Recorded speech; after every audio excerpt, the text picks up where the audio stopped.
Hey, it's Ronnie. Mailbag update Thursday night after the John Deere Kohler Alice Chalmers riding lawnmower. Got her done. No malfunctions. I have all new. Made it. It took just under 2 hours. It's starting to get dark.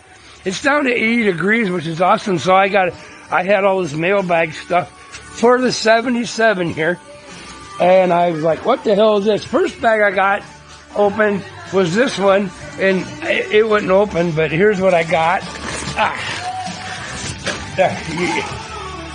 That's boots. These are these rough country, those are rough country shocks that were on the front of the Ranger 15 years ago, got like 10 miles on them, and I took them off because they sucked on the Ranger, because the Ranger ain't heavy enough. These are going on the rear of the 77, and it don't come with boots.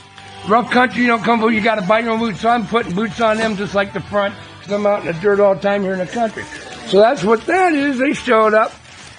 Okay, and then this thing were all stuck together. I'm like, what in the hell are these? Because I couldn't get them apart. These are new bump stops. Here, I'll show you. These are new bump stops for the I-beams under, right there. They're all bent and busted. And they look quite similar. Guess what? These are from a Chevy from like the 69 to 78. They were $7 a piece. To get the Ford ones that are awful close to the same thing were $20 a piece. Hello. Well, they're going to work just fine. So I got new bump stops for the I-beams, and I got the new shocks and boots on there. And then the rest of the stuff is, here's my transmission gauge, temp gauge for the transmission. I'm going to make sure.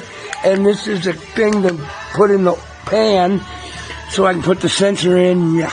And these are splice connectors for adding in a major brake line or two.